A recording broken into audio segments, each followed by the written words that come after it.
요한복음 1장 우리 4절에서 8절까지 말씀입니다.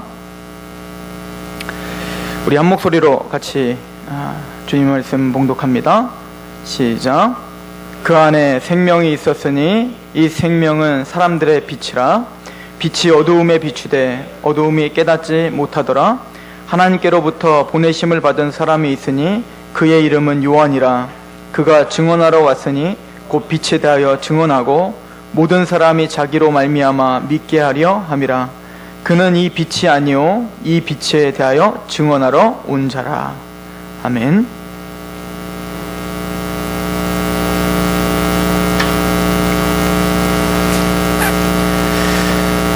요한복음은 예수님을 하나님이라고 소개하고 또 예수님을 태초부터 계셨던 말씀이라고 소개하고 있습니다. 또한 오늘 읽은 본문에서는 예수님을 생명의 빛이다 라고 표현하고 있어요. 예수님은 우리의 빛이시고 그 빛은 우리의 생명이 되신다라고 우리에게 이야기하고 있죠. 요한복음 1장과 우리는 창세기에 나와 있는 창조기사와 우리는 여러 가지 흡사한 것을 볼 수가 있습니다. 특별히 흑암 가운데 있었던, 무질서함 가운데, 혼돈 가운데 있었던 이 우주를 하나님께서 말씀으로 창조 사역을 하시면서 다시 질서를 잡아주셨습니다. 그리고 그 말씀을 통하여 제일 먼저 창조한 것은 뭐냐면 빛이 있으라라고 했어요. 그 빛이 있음으로 말미암아 이제 역동적인 생명이 시작되기 시작합니다. 마찬가지로 그 창조의 빛으로 말미암아 역동적인 그 창조의 세계가 시작된 것처럼 우리도 바로 그런 흑암 가운데 있었던 자들이었고 우리가 그렇게 무질서함 가운데 있었던 자들이었지요. 혼돈과 공허함과 무지함 가운데, 범죄함 가운데, 주님을 대적함 가운데 우리 마음이 있었습니다.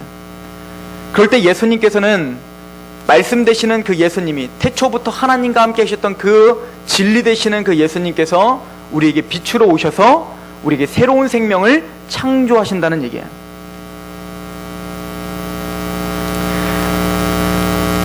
우리에게 빛을 비춰주실 때 예수님께서 우리의 생명 되심을 우리는 깨닫게 되고 우리는 알게 됩니다.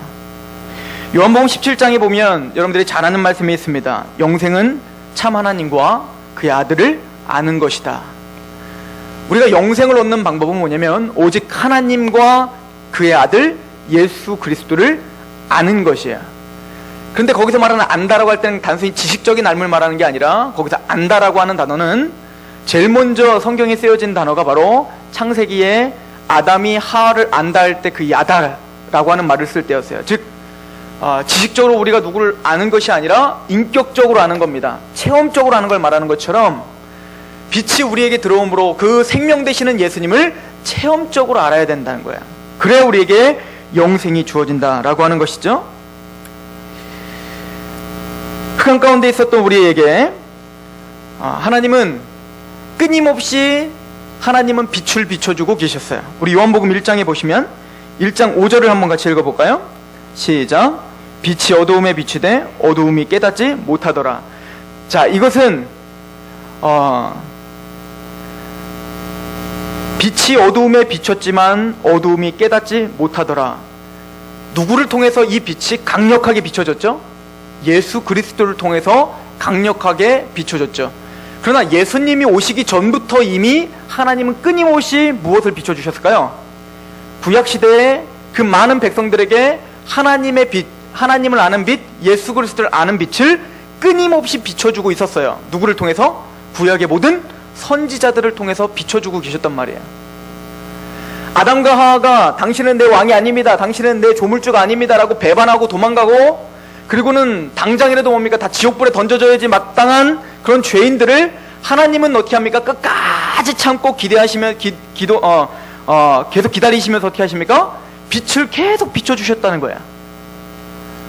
끊임없이 비춰주셨다는 거야. 여러 가지 환상을 통해서, 또 때로는 상황을 통해서, 또는 선지자들의 말을 통해서, 하나님이 직접적인 계시를 통해서 끊임없이 빛을 비춰줬지만 그 어둠 가운데 있는 자들은 그 빛을 깨닫는다 못 깨닫는다? 깨닫지 못하더라. 꼭 예수님께서 예화를 하실 때, 비유를 드실 때 포도원 그 주인이 그 포도원 그 농부들에게, 그 지기들에게 끊임없이 종들을 보내서 깨닫게 하지만 나중엔 그 종들도 쳐 죽이고 나중에는 그 아들까지도 쳐 죽이는 무지함 가운데 있었던 것처럼 이 땅의 모든 백성들은, 우리를 포함한 모든 백성들은 다 그 무지함으로 빛을 비춰줬지만 그 빛을 우리는 알지 못하며 살았다는 거예요. 그래서 하나님은 세례 요한을 보내셨다는 거예요. 1장 6절을 보십시오. 하나님께로부터 보내심을 받은 사람이 있으니 그의 이름은 요한이라. 그래서 주님은, 하나님께서는 먼저 그 완벽하신 빛이 이 땅에 육신을 입고 이 땅에 오셔서 공생을 하기 전에 그 길을 평탄케 하기 위해서, 그 길을 예비하기 위해서 세례 요한을 보냈습니다. 그 빛을 증거하고 그 빛이 드디어 왔다라고 선포하게 하기 위해서 세례 요한이 이 땅에 왔다라고 하는 것입니다. 이 빛은, 예수 그리스도의 이 빛, 하나님께서 우리에게 주시는 빛은 우리에게 재창조의 역사를 주시는 빛이라고 했어요. 자, 한번 고린도후서를 잠깐 가보겠습니다. 고린도후서 4장을 한번 보세요.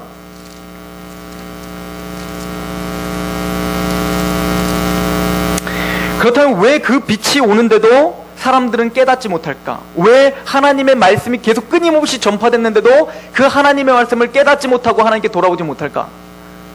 왜 오늘날 불신자들은 그렇게 강팍하게 하나님이신, 그 주인이신 그분을 알지 못할까? 고린도서 4장 우리 4절부터 같이 봉독합니다. 4장 4절 시작. 그 중에 이 세상신이 믿지 아니하는 자들의 마음을 혼미하게 하여 그리스도의 영광의 복음의 광채가 비치지 못하게 하미니 그리스도는 하나님의 형상이니라. 우리는 우리를 전파한 것이 아니라 오직 그리스도 예수의 주 되신 것과 주 예수를 위하여 우리가 너희의 종된 것을 전파함이라. 끊임없이 예수 그리스도를 전파했지만 그 예수님을 믿지 못하고 받아들이지 못하고 그 빛을 깨닫지 못한 이유가 뭐라고 써 있습니까? 이 세상신이 믿지 아니하는 자들의 마음을 혼미하고 있기 때문에, 어둡게 하고 있기 때문에, 강하게 붙잡고 있기 때문에 하나님을 인정하지 못하고 예수 그리스도를 깨닫지 못하더라 라고 성경에 써 있어요. 그렇다면 그런 흑암 가운데 있을 때 뭐가 필요할까요? 바로 빛이 필요합니다. 6절입니다. 같이 읽어봅니다. 시작. 어두운데 빛이 빛이라 말씀하셨던 그 하나님께서 예수 그리스도의 얼굴에 있는 하나님의 영광을 아는 빛을 우리 마음에 비추셨느니라. 아멘. 우리 또한 마찬가지로 그런 흑암 가운데 있었고 사단의 권세 아래에 있었기 때문에 하나님을 깨닫지 못했고 하나님을 알지 못했던 우리들인데, 하나님이 우리에게 예수 그리스도를 아는 빛을 비춰주셨다는 거야.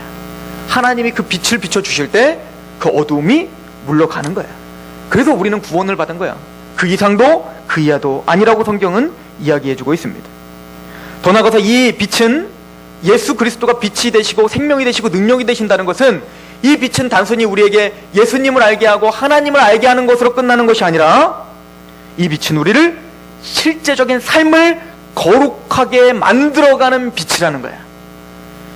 예수님이 빛이라는 건 단순히 구원받았지, 구원의 확신 얻었지, 여기서 끝나는 게 아니야. 끊임없이 우리에게 그 빛을 비춰주셔서 우리를 더더욱 거룩하게 그리스도를 닮아갈 수밖에 없게끔 우리를 만들어가는 능력이라는 거야.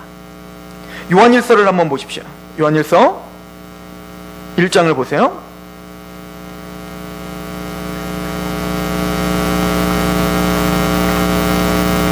(5절부터) 봅니다.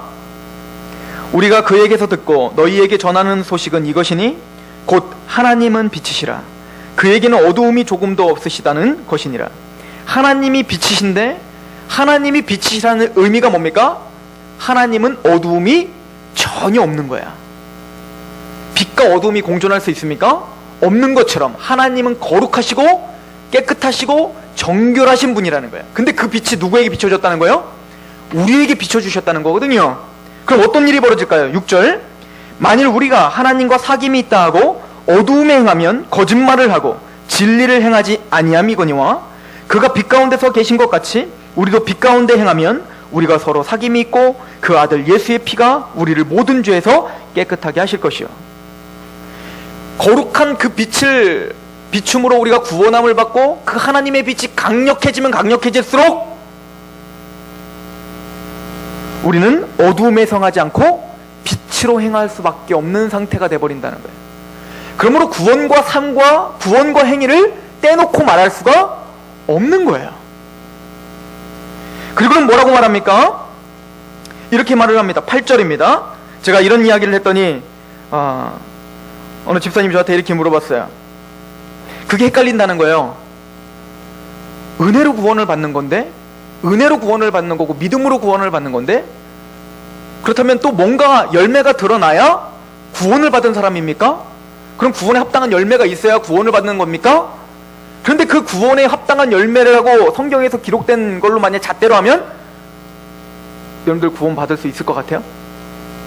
못 받는다고요. 그러면 성경에는 그런 합당한 열매가 있는 것처럼 계속 이야기하고, 또 우리는 은혜로 받고 믿음으로 구원 받는다고 하는데 그 괴리가 있단 말이에요. 도대체 그게 무슨 얘기입니까? 그 대답은, 성경은 그 얘기를 하는 거예요. 완벽한 열매를 말하는 게 아니라 빛이 우리에게 비춰지면, 구원을 받으면 우리 안에 그 거룩한 삶에 대한 열망과 내 죄가 끊임없이 많다는 것을 끊임없이 깨닫고 하나님 앞에 자백하고 고백하고 하나님 앞에 몸부림을 치는 그 과정이 있더라는 거예요. 딱 드러나는 열매가 없더라도 구원받은 심령은 반드시 뭐가 있다는 거예요? 그 빛이 계속 강해지면 강해질수록 어제보다 내가 더 거룩해지기를 갈망하더라는 거예요. 어제는 죄가 아닌 것 같아 보인 것들이 더더욱 그게 죄인 것처럼 하나님 앞에 통회하는 마음이 생기더라는 거예요. 그 얘기를 하고 있습니다. 한번 보십시오.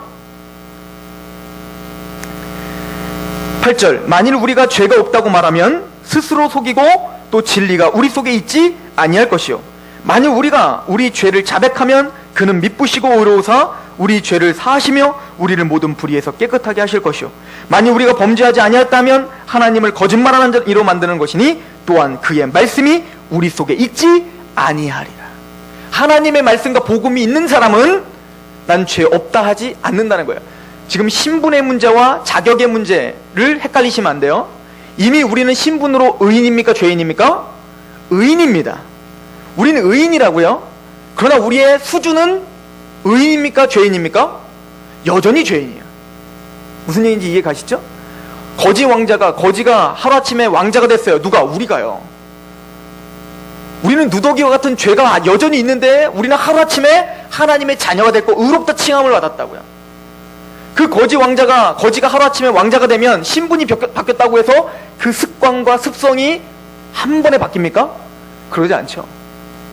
마찬가지로 우리도 의롭다함을 받았지만 여전히 우리는 뭐예요? 수준은 죄인된 수준이 있다고요. 그러나 다른 점이 있다면 하나님의 진리의 빛이 우리에게 비춰주시면 우리의 죄가 없다 하지 못하는 거야. 어제는 죄가 아니던 것이 오늘은 더 큰 죄로 보이기 시작하는 거예요. 그래서 예수 그리스도를 향한 갈망함, 나도 하나님처럼 거룩해지고 싶은 그 갈망함이 끊임없이 사도 바울이 고백한 것처럼 오라 나는 공고한 사람이라고 자기를 끊임없이 인도하고 있어야 되는 거예요. 이게 뭡니까? 살아있는 믿음의 증거예요.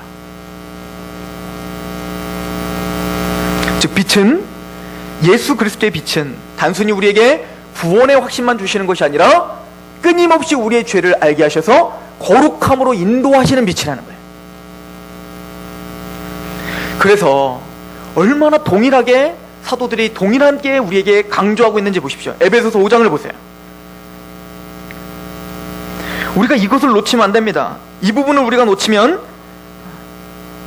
복음 전파와 복음을 갖고 있다라고 하는 그 확신이 우스운 것이 될 수 있어요. 에베소서 5장 8절부터 봅니다. 너희가 전에는 어둠이더니 이제는 주 안에서 빛이라. 그렇다면 어떻게 해야 된다고요? 빛의 자녀들처럼 행하라. 이제 어둠에 거하는 것이, 이제는 우리는 불편한 사람이 돼야 돼요. 불편한 사람이 돼야 돼요. 어두운 가운데 우리가 항상 거할 때는요, 대충 보이는 것 같아요. 그러나 밝은 데 있다가 어둠에 가면 어때요? 적응이 안 되는 것처럼 우리가 예수 그리스도의 복음의 빛을 발견하고 끊임없는 그 정결하신 하나님을 계속 우리가 만끽하고 있다면 어둠에 거하고 세상적인 것에 거하고 죄에 거하는 것이 항상 뭐요? 불편해야 되는데 이상하게 우리는 편해요. 그게 문제가 있는 거예요. 우리는 이 말씀을 우리가 진지하게 상고하지 않고 있다는 증거인 거예요. 예전에 저희 어머니가 화가 나셨는지, 원래 저희 어머니가 한 모금도 술을 못 마시는데 부부싸움을 하면 심각하게 하셨나 봐요. 제가 하루는 들어왔더니 불을 딱 끄고, 불을 딱 켰더니 봤더니 술병이, 저희 어머니 원래 술 진짜 안 마시는데, 전혀 못 마시는데 3병이 이렇게 있는 거예요. 놀랬죠. 그것만으로 저에겐 충격이죠. 근데 불을 딱 켰더니 저희 어머니가 그러더라고요. 불 꺼. 난 빛이 싫어. 그런 것처럼 우리가 꼭 어두움을 사랑하는 것처럼 빛이 밝혀지고 하나님의 말씀 앞에 내가 드러나는 게 싫은 거야. 아니에요. 그게 은혜인 거예요. 말씀으로 나를 책망을 받고 끊임없이 나를 정결한 곳으로 끌고 가려는 하나님의 열심 앞에 나를 들이셔야 돼요. 그게 더 나에게 적응이 돼야 돼요. 이게 구원받은 사람의 특징이요 빛의 자녀라고 이야기하고 있어요. 그런데 오늘 세례 요한을 뭐라고 표현하고 있냐면, 세례 요한은 그 빛을 증거하는 사람이다 라고 표현하고 있습니다. 그 표현은 세례 요한뿐만 아니라 누구에게도 맞는 말이죠. 저와 여러분들이 바로 그 빛을 증거하는 사람이에요. 그래서 성경은 예수님이 빛이요 하나님이 빛이고, 그 빛, 예수님의 빛, 하나님의 빛을 받아서 예수님을 깨닫고 하나님을 알고 그 빛 가운데로 살아가려고 하는 우리를 뭐라고 하냐면, 오늘 뭐라고 했어요? 빛의 자녀들이라고 표현하고 있는 거예요. 그리고 이걸 더 나가서 예수님은 뭐라고 표현했냐면, 더 아주 그냥 확실하게 너희는 소금과 빛이다 라고 표현하고 있어요. 빛. 그럼 여러분들이 빛을 비춰서 세상에 어떻게 해야 돼요? 예수 그리스도를 증거하고 예수님을 알리는 빛이어야 된다는 거예요. 우리 스스로 우리는 발광할 수 없는 빛이에요. 우리는 우리 스스로 발광할 수 없어요. 우리 스스로 빛을 낼 수 없다고요. 그 빛은 뭐냐? 우린 반사체예요. 반사체. 거울과 같은 거예요. 하나님의 빛을 받아 우리는 반사라는 빛이라는 얘기인데, 그렇다면 마태복음 5장에 우리가 빛인데 그 빛을 어떻게 비추래요? 착한 행실을 통하여 그 빛을 비추라는 거예요. 띠두르고 예수천당 불신지옥, 이것도 합당한 전도지만 우리 모든 삶 속에서 우리의 말, 우리의 행실, 우리의 마음, 우리의 모든 삶을 통해서 뭐가 되라고요? 빛이 되라고 이야기하고 있는 거예요. 그럴 때 불신자들이 우리를 통하여 누구께 영광을 돌린다고요? 하나님께 영광을 돌린다. 이것이 마태복음 5장 16절의 말씀인 거예요. 근데 너무 재밌죠? 여러분들 빛의 증거자들이죠? 근데 뭘 증거하는 사람이라고요? 빛을 증거하는 거예요. 빛. 빛을 어떻게 증거할까요? 여러분들, 우리는 증명해낼 수 있는 것들이 여러 가지가 있어요. 예를 들어서 2를 증명하면 2는 하나 더하기 하나가 2야 라고 논리적으로 우리는 증명해낼 수가 있단 말이에요. 뭐 그런 게 아니라도 사랑이라는 것도 우리는 증명해낼 수가 있어요. 어떻게 증명해낼 수 있죠? 삶으로 증명해낼 수가 있어요. 안아주면서 이게 사랑이야 라고 말할 수도 있고, 또 때로는 같이 울어주면서 이게 사랑이야 라고 우린 증명해낼 수도 있다고요.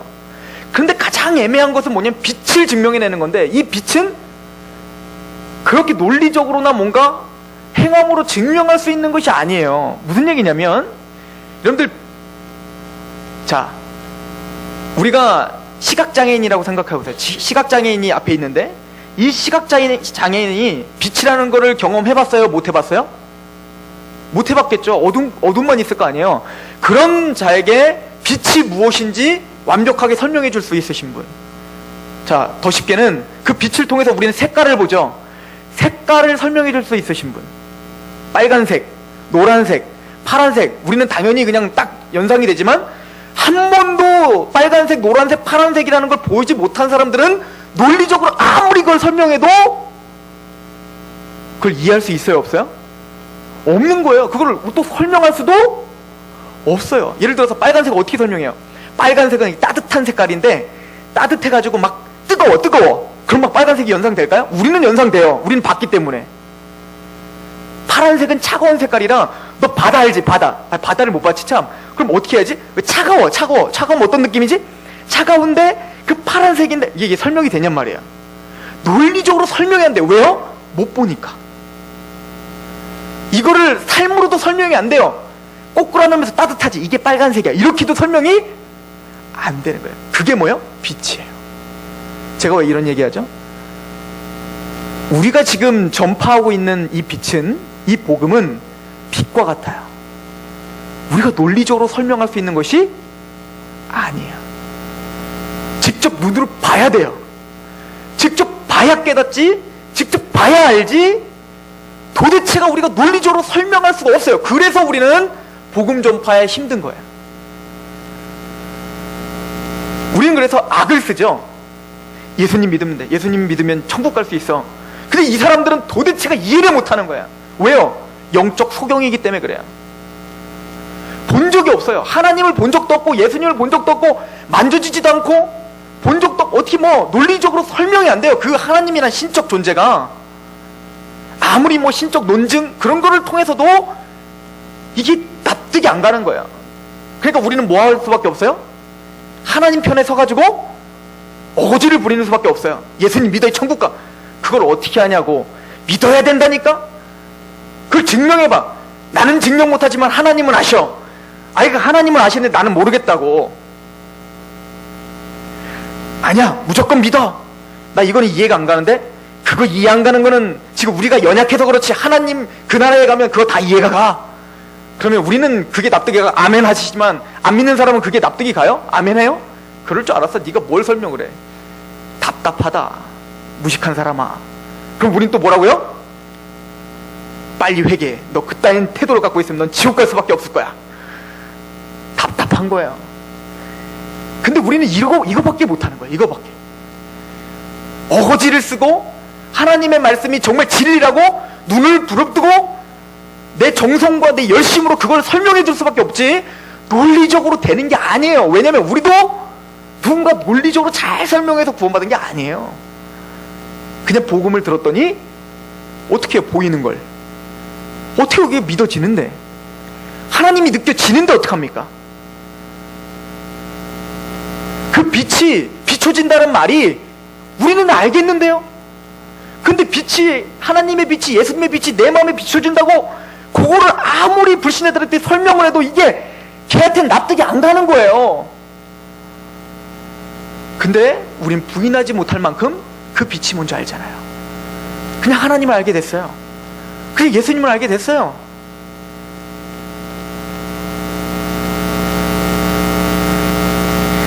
그래서 세례 요한이 광야에서 외치는 자야, 광야에서 외치는 자. 아무도 들으려고 하지 않는 거야. 아무도 없는 거야. 그냥 하나님의 편에 서서 내가 본 그걸 그냥 선포할 뿐이에요. 그리고 기도할 뿐이에요. 주님, 저들의 눈을 열어주세요. 이 빛이 그들의 마음에 비춰지게 하세요. 내 논리로, 내 이성으로, 내 열심으로 도대체가 이게 믿어지질 않네요. 하나님 인정합니다.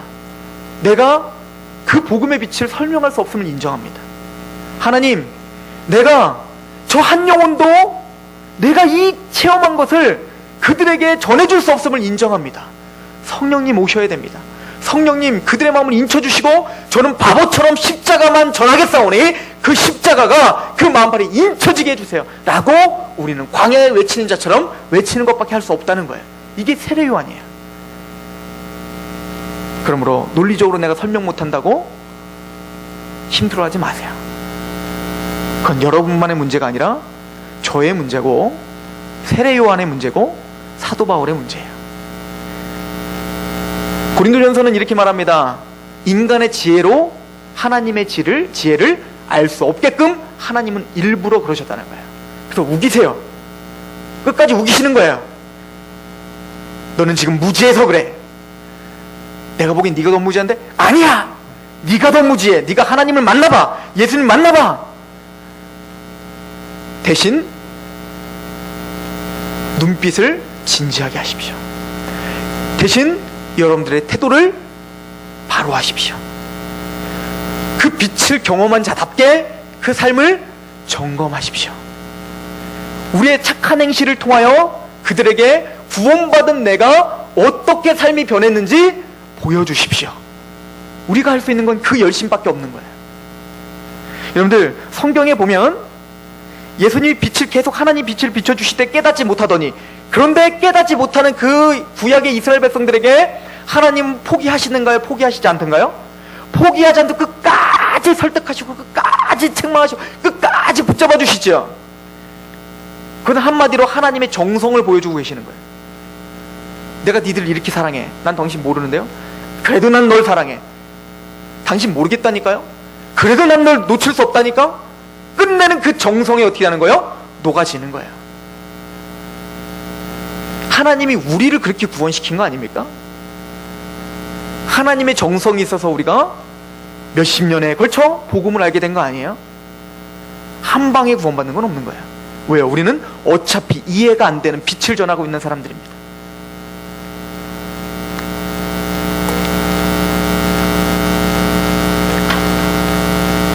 그렇다면 우리에게 중요한 질문이 하나 생깁니다.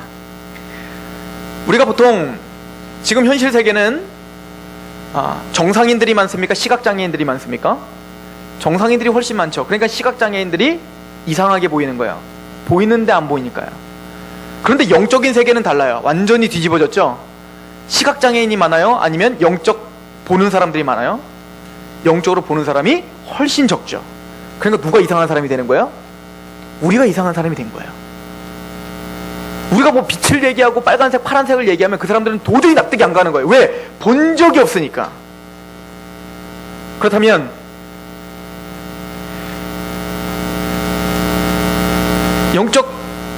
영적 시각장애인들이, 만약에 실제적인 시각장애인이 여러분들의 곁에 와서 여러분이 이제 설명을 하는 겁니다. 야, 내가 설악산을 보고 왔더니 기가 막혀. 설악산의 그 산세가, 이야, 그냥 이거는 말로 표현할 수가 없어. 그랬더니 우기는 겁니다. 이 시각장애인이. 웃기지 마. 우리 집 앞동네 산이 훨씬 더 높다더라. 우리 집 앞동네 산 그 개울이 훨씬 넓다더라. 그리고 우리 집 앞동네 산이 훨씬 더 아름답대. 아니야. 설악산이 얼마나 아름다운지 알아? 근데 끝까지 우긴다고 생각해 보세요. 그럼 여러분들 당해낼 수 있다고 생각하십니까? 당해낼 수 없어요. 그럼 우리는 어찌할 수밖에 없죠? 기적을 바랄 수밖에 없죠. 눈을 떠서 좀 제발 보게 해주세요. 어떤 게 더 좋은지. 때로는 우리는 그런 상황 가운데 사는 겁니다. 그렇다면 누가 희생해야 되고 누가 포기해야 됩니까?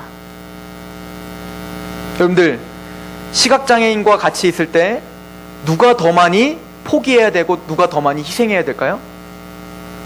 시각장애인을 끝까지 싸워서 이기실래요? 아니면 그들을 배려해주고 그들을 어찌하든 도와주겠습니까? 똑같이 걸어가고 있는데 뭔가 장애물이 있으면, 시각장애인과 내가 가고 있다. 그런데 장애물이 있으면 굳이 내가 그 장애물을 피해서 가겠습니까? 아니면 시각장애인을 먼저 장애물을 피해가게 하겠습니까? 당연히 내가 희생해야 돼요. 내가 포기를 해야 되는 거라, 맞는 거라고요. 마찬가지로 성경은 지금 그 얘기하고 있는 거예요. 너희들은 하나님의 영광스러움을 본 자들 아니니? 우리 고린도후서 4장을 다시 한번 보시겠습니다. 고린도후서 4장을 보세요.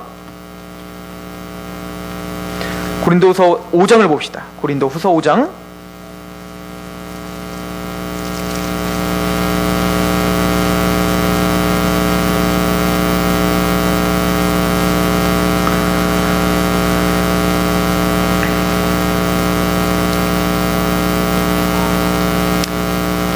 죄송합니다. 4장 6절이네요. 아까 읽었던데 제가 다시 읽을게요.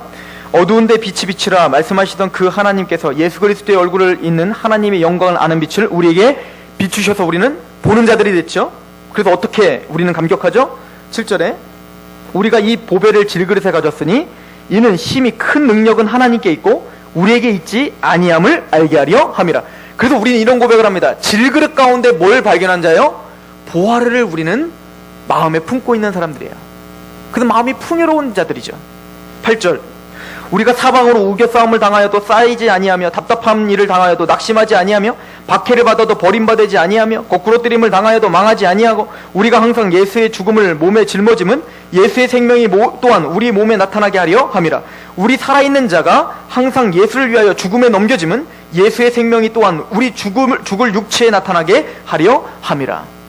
우겨싸움을 당하고 억울한 일이 생기고 우리를 막 핍박을 해도 우리는 거기에 주눅들지 않는 이유가 있는데, 그들은 못 보는 자고 우리는 보는 자기 때문에, 보는 자의 그 풍요로운 영광과 보는 자의 그 기쁨과 내 안에 감춰진 보화가 얼마나 귀한 걸 알기 때문에, 그들이 얼마나 답답한지를 우리는 알고 있는 사람들이기 때문에 우리는 그들을 위해서 희생할 수 있는 거야.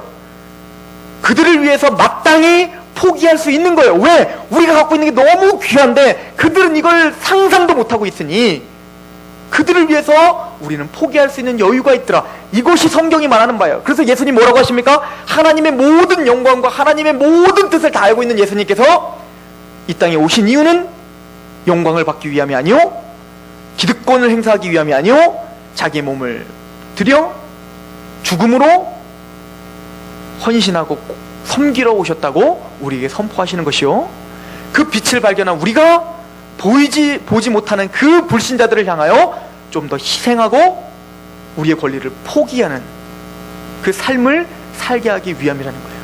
왜요? 우리 것이 그만큼 값어치가 있기 때문에.